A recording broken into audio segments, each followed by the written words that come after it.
요한복음 20장 19절로 23절의 말씀을 가지고 부활을 믿는다면 이라는 제목으로 이 시간 하나님의 말씀을 나누고자 합니다.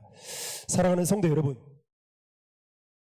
질문으로 설교의 문을 열고자 합니다. 여러분은 진심으로 예수님의 부활을 믿고 계십니까? 세상에는 예수님의 부활을 믿지 않거나 인정하지 않는 자들이 상당히 많이 있습니다. 사실 예수님께서 사역하던 때에도 교회 안에 예수님의 부활을 믿지 않는 사람들이 있었다는 것이죠. 대표적으로 고린도 교회가 그렇습니다. 그래서 사도 바울은, 고린도 교회를 세웠던 사도 바울은 부활을 믿지 못하는 자들에 대해서 고린도전서 15장 12절에 이렇게 말하고 있습니다. 같이 읽겠습니다. 화면 띄워주시고, 그리스도께서 너희 중에서 어떤 사람들은 어찌하여 죽은 자 가운데에서 부활이 없다 하느냐. 사도 바울은 고린도 교회 안에도 부활을 믿지 못하는 자들에 대해서 지금 이렇게 말을 하면서 덧붙여 고린도전서 15장 17절에서 만일 그리스도의 부활이 사실이 아니라면 우리의 믿음은 헛된 것이라고 말하면서 또 우리는 여전히 죄 가운데 있어야 된다라고 말하고 있습니다. 따라서 예수님의 부활은 실제이며 역사적인 사실이기 때문에 우리의 믿음은 헛된 것이 아니라, 또 우리는 죄 가운데 있는 것이 아니라 하나님의 돌보심과 은혜 가운데 있다라고 사도 바울은 말하고 있는 것입니다. 그 이유에 대해서 사도 바울은 성경이 두 가지의 이유를 듭니다. 하나는 성경이 이 예수님의 부활에 대한 사실을 확실하게 증거하고 있고, 또 하나는 수많은 증인들이 예수님의 부활하신 예수님을 만났다라고 말하면서 사도 바울은 예수님의 부활은 역사적이고 역사적인 사실이고 실제이다 라고 말하고 있는 것입니다. 여러분, 만약에 예수님의 부활이 사실이 아니라면, 거짓이다면 아마도 기독교는 이 땅에 존재하지 않았을 것입니다. 아니, 기독교는 힘이 있지 못했을 것입니다.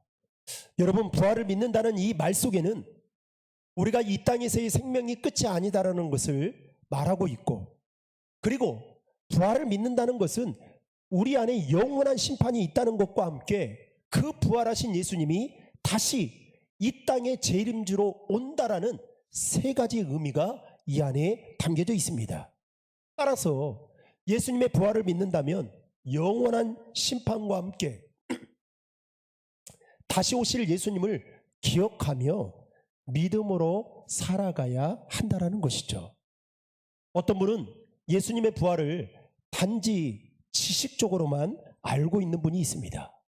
그러다 보니 부활에 대한 기쁨이 없어요. 부활에 대한 소망이 없습니다. 그냥 관념적으로 예수님의 부활이 있다라는 것만 생각하는 겁니다. 그런데 여러분, 예수님의 부활을 역사적인 사실로 믿는 사람은 삶의 자리에서 그 부활을 기대하고 부활하신 주님이 다시 오실 것을 소망하며 부활의 능력으로 살아가야 된다는 것입니다. 그래서 여러분, 예수를 믿는 사람의 장례식을 치룰 때에 예수 믿는 사람들은 그렇게 슬퍼하지 않습니다. 왜냐하면 훗날에 다시 우리는 부활해서 만날 수 있다라는 소망이 있기 때문입니다. 오늘 본문을 통해 예수님의 부활이 우리의 삶에 어떠한 능력이 되는지 간단하게 세 가지로 말씀을 나누고자 합니다. 첫째, 부활은 두려움을 이기는 능력입니다. 오늘 본문은 예수님께서 부활하신 날 제자들을 찾아오신 장면에 대해 소개하고 있습니다. 제자들은 예수님이 돌아가시고 그리고 유대인들의 핍박이 어찌나 두려웠던지 그들은 문을 굳게 닫고 숨어 지내고 있었습니다.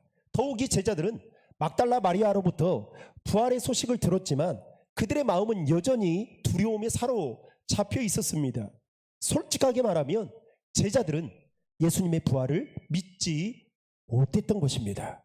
그때 예수님께서 그들 가운데 찾아오십니다. 그리고 오늘 20절 말씀에 보면 예수님은 그들에게 손과 옆구리를 보여주십니다. 당시 그 상황에 대해서 누가복음 24장 37절은 이렇게 표현하고 있는데요. 같이 한번 읽겠습니다. 그들이 놀라고 무서워하여 그 보는 것을 영으로 생각하는지라. 아멘. 무슨 말일까요? 제자들은 예수님의 그 부활하신 예수님이 그들 앞에 나타났는데도 불구하고 얼마나 두려웠던지, 그리고 그 부활을 믿지 못했던지, 부활하신 예수님을 영으로 생각했다라는 말은 어떻게 생각했느냐? 귀신으로 생각했다라는 것입니다. 그때 예수님은 제자들에게 너희에게 평강이 있을지어다 라고 말씀합니다. 여기서 평강은 헬라어로는 에이레네이고 또 히브리어로는 샬롬인데, 즉 평화, 평안, 화평, 온전함을 담고 있는 의미가 바로 평강이라는 단어 속에 숨겨져 있습니다. 즉 예수님은 불안해하고 두려워하는 제자들에게 나타나셔서 그들이 진정으로 평화와 평안, 평강을 누리기를 원하셨던 것입니다. 이전에도 예수님은 요한복음 16장 33절에 제자들에게 이렇게 약속하셨습니다. 같이 읽겠습니다. 이것을 너희에게 이르는 것은 너희로 내 안에서 평안을 누리게 하려 함이라. 세상에서는 너희가 환난을 당하나 담대하라. 내가 세상을 이겨노라. 아멘. 예수님께서는 이렇게 약속하셨습니다. 그러나 아직 그 평강이 제자들에게 임한 것은 아니었습니다. 그런데 예수님께서 십자가에 죽으시고 달려 죽으시고 사흘 만에 부활하신 그 순간 이제는 그 평강은 실제가 되었던 것입니다. 그리고 그 평강을 경험한 제자들은 이제 더 이상 두려움에 머물러 있지 않았습니다. 오히려 그들은 죽음을 두려워하지 않고 담대하게 복음을 증거하는 자의 삶을 살게 되었습니다. 이처럼 부활은 우리의 삶의 두려움을 온전히 몰아내는 능력이 있는 것입니다. 사도 바울은 예수님을 만나기 전까지 예수 믿는 자들을 핍박하는 일에 앞장섰던 자였습니다. 그랬던 그가 다메섹 도상에서 부활하신 예수님을 만나게 되죠. 그리고 부활신앙을 갖게 됩니다. 그러면서 그의 인생은 완전히 변하게 되죠. 그는 가는 곳곳마다 복음을 전하고 이로 인해 많은 핍박과 박해를 당해야만 했습니다. 차갑고 어두운 감옥에서 그는 지내야만 했고 또 추위와 굶주림, 배고픔에 시달려야만 했습니다. 게다가 성경에 보면 40에 하나 감한매를 5번이나 맞을 정도로 그는 여러 번의 죽을 고비를 넘겼습니다. 그런데 여러분, 사도 바울의 인생을 보면 예수님 만나고 꽃길을 걸어갔던 인생이 아니었어요. 핍박과 박해가 수도 없이, 세상 말로 하면 우환이 그의 삶에 온통 가득 차 있었습니다. 그런데 그것들이 사도 바울을 넘어뜨리지 못하고 그것들이 사도 바울의 삶에 문제가 되지 않았던 것은 무엇이었냐? 바로 그는 부활하신 주님을 만났기 때문이었습니다. 그래서 그는 죽음까지도 두려워하지 않는 믿음의 사람이 되었다는 것입니다. 사랑하는 성도 여러분, 부활은 우리 안에 있는 두려움을 이길 수 있는 능력이 됩니다. 여러분, 무엇 때문에 두려워하고 있습니까?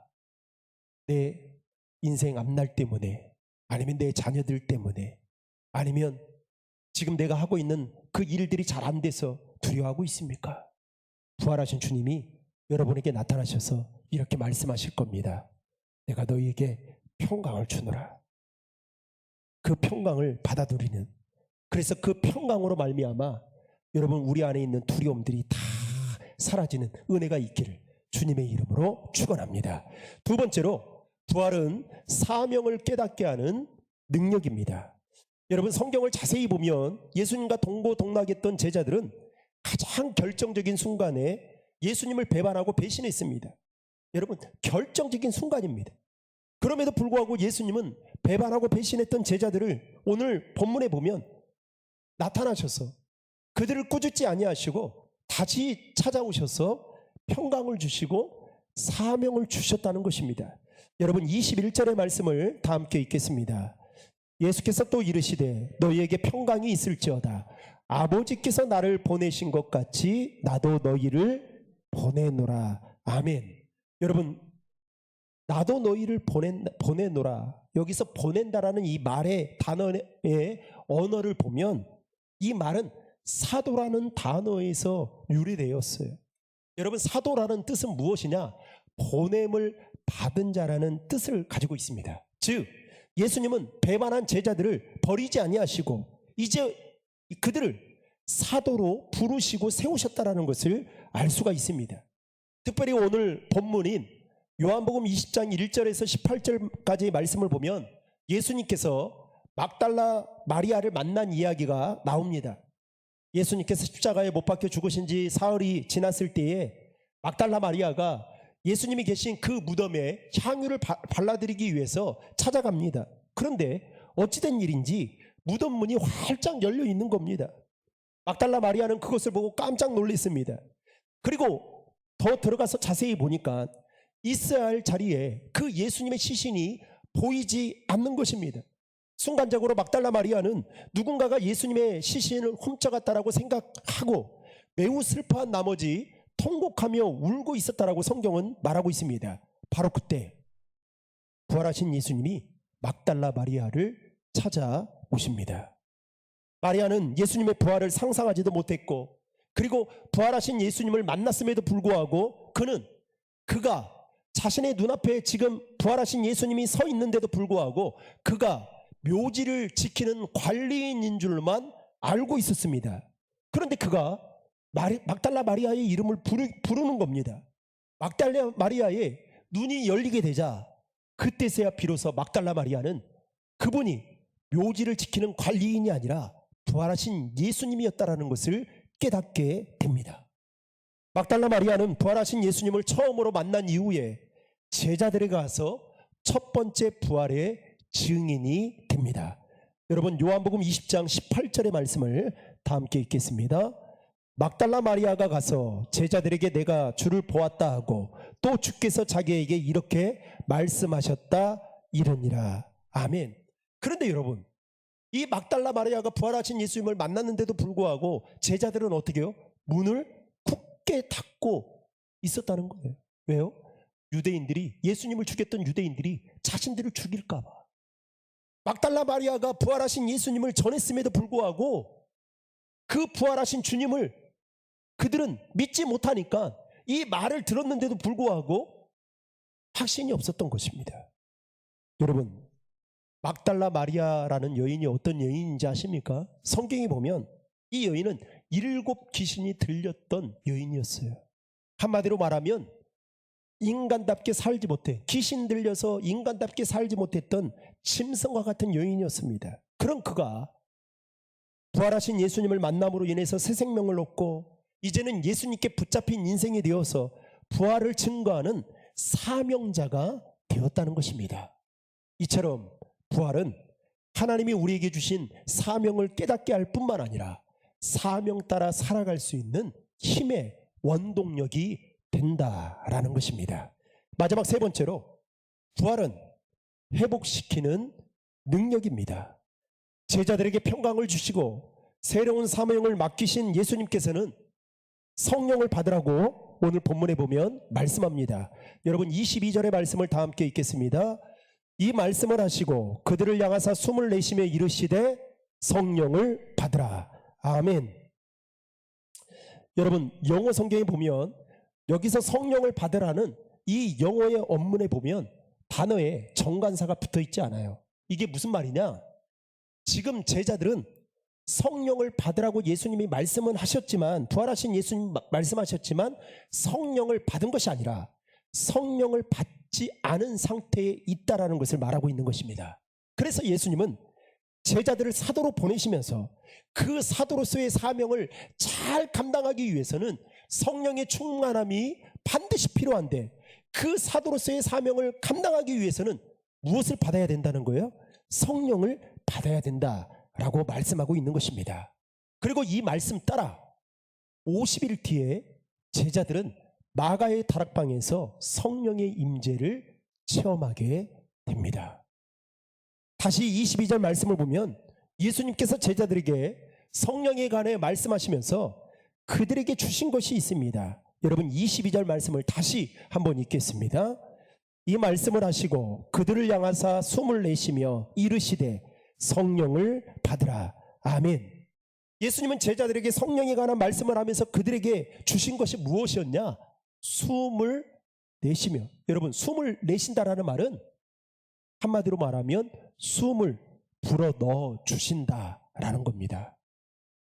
예수님이 볼 때에 제자들은 육신적으로는 사지는 멀쩡했지만 영적으로는 부활에 대한 확신이 없을 만큼 영적으로는 죽어 있었던 것을 예수님은 직감했던 거예요. 그래서 예수님은 그들에게 숨을 불어 넣어 주셨던 것입니다.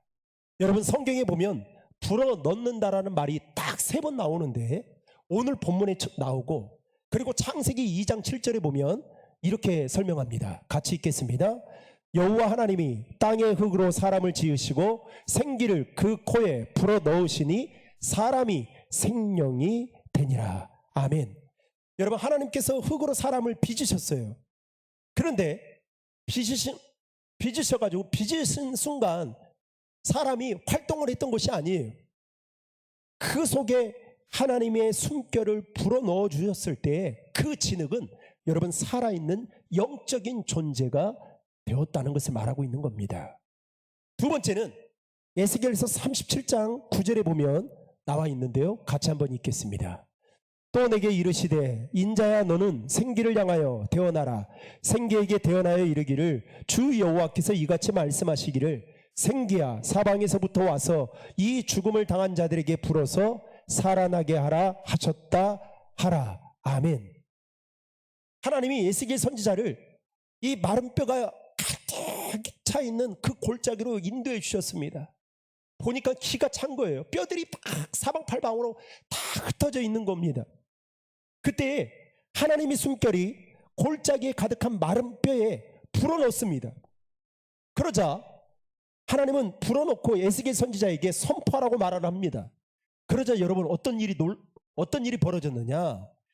마른 뼈가 다시 살아나 큰 군대가 되는 회복의 역사가 일어나게 되었습니다.